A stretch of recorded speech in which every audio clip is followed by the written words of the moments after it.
మన ప్రభువును మన రక్షకుడు అయిన యేసుక్రీస్తు నామమున అందరికీ వందనాలు. దేవునికి స్తోత్రాలు. మనలను ఆశీర్వదించే దేవుడు, మన సరిహద్దులను విశాలపరిచే గొప్ప తండ్రి, మనలను ప్రేమించి మనకు అనుగ్రహించిన ఈ నూతన దినమును బట్టి సమస్త మహిమ ఘనత ప్రభావములు యేసుక్రీస్తు ప్రభువుకే చెల్లునుగాక. ఆ దేవాది దేవుడు ఈ నూతన దినములో మనకు అనుగ్రహించిన దేవుని యొక్క వాగ్దానము, కృపావార్త. యోబు గ్రంథము 8వ అధ్యాయము 6వ వచనం.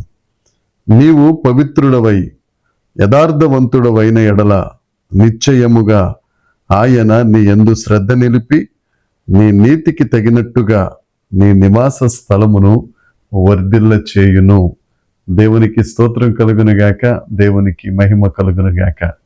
ప్రభునందు నాకు అత్యంత ప్రియమైన దైవ జనాంగమా, మన దేవుడు మనం యథార్థముగా ప్రవర్తించిన ఎడల ఆయన మన నివాస స్థలమును వర్ధిల్లింపచేసే గొప్ప దేవుడు. నువ్వు ఆయన సన్నిధిలో యథార్థంగా ఉంటే నిన్ను వర్ధిల్లింపజేస్తారు.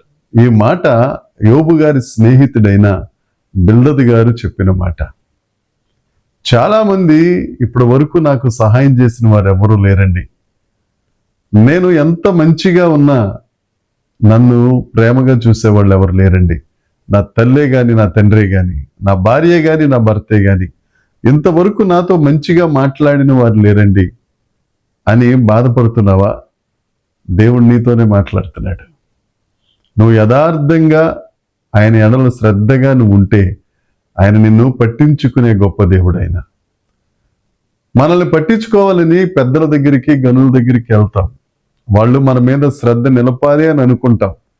కానీ ఎవ్వరు నీ మీద శ్రద్ధ నిలపరు, ఎవ్వరు నిన్ను పట్టించుకోరు. లేఖనమే చెప్తుంది కదా, మనుషులను నమ్ముకొనుట కంటే, మనుషులను ఆశ్రయించుట కంటే యెహోవాను ఆశ్రయించుట మేలు, నమ్ముకొనుట మేలు. నువ్వు మనుషుల్ని నమ్ముకుంటేనే ఒకవేళ నీ జీవితంలో ఏదన్నా మంచి కార్యం జరగొచ్చేమో.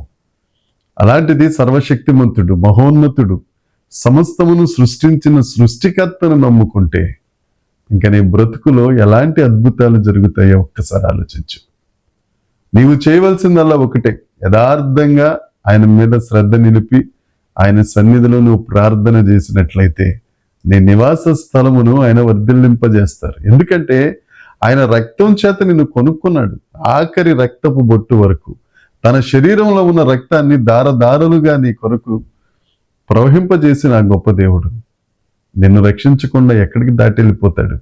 నిన్ను రక్షిస్తాడు, నీ మీద శ్రద్ధ నిలుపుతారు, నీ నివాస స్థలమును ఆయన వర్ధిల్లింపజేస్తారు. పాత నిబంధన గ్రంథంలో యెహోషువతో దేవుడు చెప్పారు, యెహోషువ నువ్వు వర్ధిల్లాలి అని అంటే నా మార్గముల యందు నువ్వు నడవాలి, నా వాక్యానికి నువ్వు లోబడాలి. అలా చేసిన ఎడల నేను నిన్ను వర్ధిల్లింపజేస్తాను. అదే మాట దేవుడి దినాన నీతో మాట్లాడుతున్నాడు. నీ జీవితంలో వర్ధిల్లడం అనేది ఇప్పటి వరకు రుచి చూడలేదా? నువ్వు వర్ధిల్లాలి అని అంటే దేవుని వాక్యానికి లోబడు, ఆయన ఆజ్ఞల మార్గమున నడువు.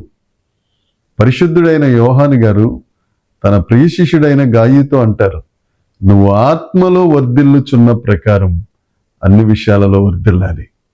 నువ్వు ఆత్మలో వర్ధిల్లాలి అని అంటే వాక్యం చదవాలి, ప్రార్థన చేయాలి, దేవునికి స్తోత్రం చెప్పాలి, ఆయనతో సహవాసం చేయాలి. ఎందుకంటే మనుషులను నమ్ముకుంటే, మనుషుల్ని పొగిడితే నీకు ఇచ్చేది ఏముండదు, ఉన్న శక్తి కోల్పోతావు. అదే నువ్వు డైరెక్షన్ మార్చి, నువ్వు దిక్కు మార్చి దేవుని వైపు, దేవా నీవే నాకు దిక్కయ్యా, నీ శరణుజొచ్చున్నాను, నన్ను కనికరించు ప్రభు అంటే నువ్వు యథార్థంగా ప్రార్థన చేస్తే నీ మీద ఆయన శ్రద్ధ నిలిపి నీ నివాస స్థలమును వర్ధిల్లింప చేయునుగాక. ఏ ఏ పరిస్థితుల్లో నువ్వు వర్ధిల్లకుండా ఉన్నావో, వాళ్ళ ఆరోగ్య స్థితిగతులు బాగాలేదా, ఆర్థిక పరిస్థితులు బాగాలేదా, కుటుంబంలో సమాధానం లేదా, అసలు నీ పరిస్థితే మొత్తానికి బాగోలేదా, రా దేవుని దగ్గరికి రా, యథార్థంగా రా, ఆయనకు సమర్పించుకో, ఆయన పాదాల మీద పడిపో. నిన్ను ఆశీర్వదించకుండా దాటిపోని దేవుడు యేసు ప్రభు ఒక్కరే. నీ పరిస్థితిని మార్చేస్తారు ఆయన. ఎందుకంటే అనుభవంలో నుంచి అనుభవపూర్వకంగా చెప్తున్నాను, మన స్థితిగతులను మార్చేవాడు యేసుక్రీస్తు ప్రభు ఒక్కడే. ఈ వాగ్దానాన్ని స్వతంత్రించుకో. దేవుడు తప్పక నిన్ను వర్ధిల్లింప చేయునుగాక. నీ నివాస స్థలమును వర్ధిల్లింప చేయునుగాక. నీ సంతానమును ఆయన దీవించునుగాక. దేవుడి మాటలు దీవించునుగాక. ఆమేన్. ప్రార్థన చేద్దాం. పరలోకమందున్న మా తండ్రి పరిశుద్ధుడా, యథార్థవంతుల ప్రార్థనను ఆలకించి ఆనందకరముగా వారి జీవితములను మార్చే గొప్ప దేవుడా, నేను ఇక్కడున్న ప్రతి ఒక్కరి నివాస స్థలమును మీరు వర్ధిల్లింపచేసి దేవనైనా వారికి ఆశ్రయముగా మీరుండి వారి ఎడల కృప చూపించి వారి ద్వారా మహిమ పొందుమని మా ప్రభువు మా రక్షకుడైన యేసుక్రీస్తు నామమున ప్రార్థించి అడిగి వేడుకొనుచున్నాము తండ్రి. ఆమేన్. దేవుని కృప మనందరికీ తోడై ఉండునుగాక. ఆమేన్, ఆమేన్, ఆమేన్.